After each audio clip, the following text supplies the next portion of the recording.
Bismillahirrahmanirrahim. Ya. Assalamualaikum warahmatullahi wabarakatuh. Waalaikumsalam warahmatullahi wabarakatuh.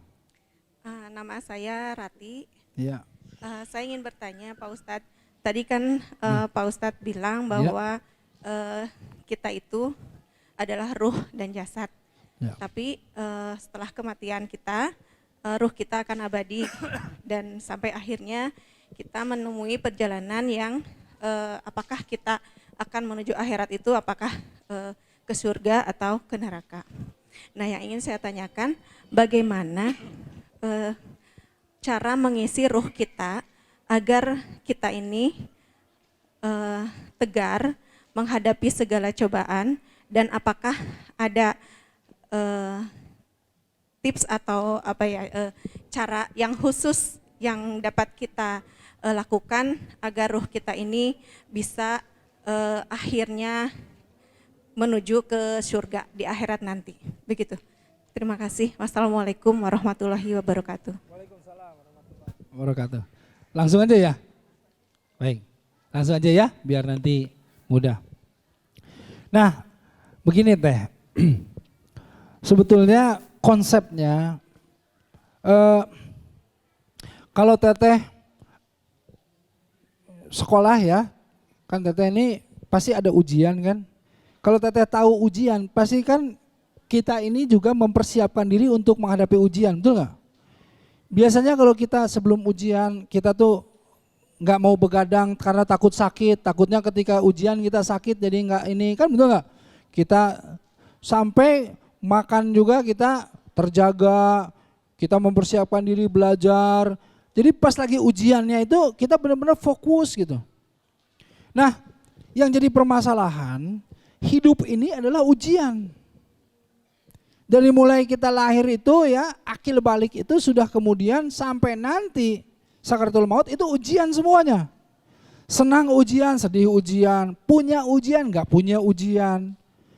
Dicaci sama orang, dihina sama orang ujian, dipuji sama orang, dihormati orang ujian. Semuanya ujian. Tapi kita tidak memperlakukan ini sebagai ujian, itu yang jadi masalahnya. Jadi kita asa bagian dapat uang, alhamdulillah. Jadi langsung ini bukan ujian gitu loh. Bagian gak punya uang, aduh saya lagi diuji sama Allah. Nah gitu kan. Ya, bagian kita susah, itu yang disebut ujian. Bagian senang, bukan ujian, ini mah hadiah. Salah. Salah konsepnya. Semuanya ini ujian. Hidup itu alladzi khalaqal mauta wal hayata liyabluwakum ayyukum ahsanu amala wa huwal azizul ghafur. Allah jadiin kita yang mati dan yang hidup ini untuk apa? Untuk menguji kita siapa yang paling baik amalnya. Jadi kalau Allah ingin menguji siapa yang paling baik amalnya, ya surat Al-Mulk ayat 2 itu, Allah akan berikan semua orang ketika dia hidup itu semuanya ujian. Setiap detiknya semuanya ujian. Gitu. Nah, karenanya kalau kita paham ini ujian dari Allah, kita akan lebih waspada, kita akan ingat. Nah, disinilah tipsnya apa? Tipsnya ngeh dulu bahwa ini ujian, itu satu. Ya, jadi kita harus ngeh dulu bahwa ini ujian. Kalau enggak ngeh, ya itu tadi. Iya benar. Kalau enggak ngeh pokoknya mah cepat kepleset aja. Kalau enggak ngeh itu. Tapi kalau kita ngeh, ini ujian, insya Allah kita akan lebih waspada. Yang kedua, ketika kita tentu menghadapi masalah yang membuat kita itu tidak suka gitu ya. Inilah yang harus selalu kita kaitkan kepada Allah. Semuanya. Gini, kalau ada naudzubillah min dzalik orang yang kemudian dia itu melakukan hal yang buruk sama kita. Memfitnahlah atau menggibahlah atau segala macam aja. Kalau kita tidak punya konsep tuntunan Allah, kita pasti marah, betul nggak? Tetapi kalau kita punya konsep tuntunan Allah dan Rasulnya, kita paham bahwa orang yang zalim sama kita, saat kita dizalimi kita langsung punya doa yang makbul, yang langsung bisa diijabah sama Allah. Itu satu. Tiba-tiba kita punya mau doa apa, Allah akan ijabah. Satu tuh. Yang kedua, orang yang kemudian menggibah, memfitnah, dia seakan-akan mengambil dosa kita dan menempelkan kepada dirinya. Coba. Itu yang kedua. Jadi pikir-pikir orang zalim, orang jahat sama kita, kita mah untung. Untung kalau apa? Kalau kita kemudian tadi sabar dan yang namanya syukur selalu dalam menghadapi permasalahan. Ya, jadi keimanan itu teh ya, ini adalah iman itu hanya ada dua, sabar dan syukur tadi di dalam keimanan itu yang harus mendominasi.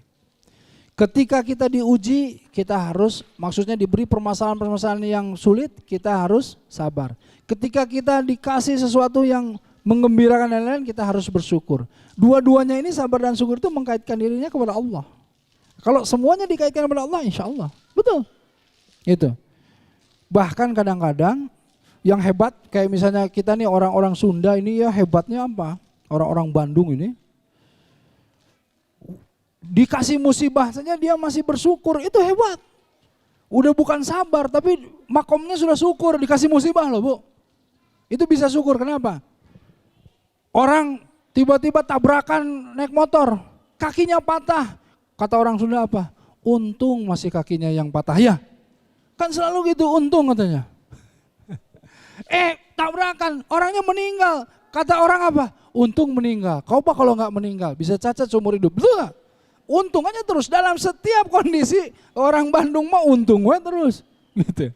Nah itu tuh contoh bersyukur gitu ya maksudnya di atas. Jadi ketika diberi musibah orang mah masih sabar, dia mah sudah kemudian bisa bersyukur. Ya intinya itu selalu kaitkan kepada Allah. Kita harus ngeh bahwa ini ujian dan insya Allah selalu juga tadi orientasinya balasannya dari Allah itu ya. Jadi kita tidak akan kemudian menjadi hina karena dihina sama orang, tidak akan terpuji juga kalau dipuji sama orang mah. Jadi barometernya ukurannya Allah. Jadi Allah aja. Jadi kalau misalnya kita semua upayanya kita lakukan karena mencari ridho Allah, insya Allah kira-kira seperti itu.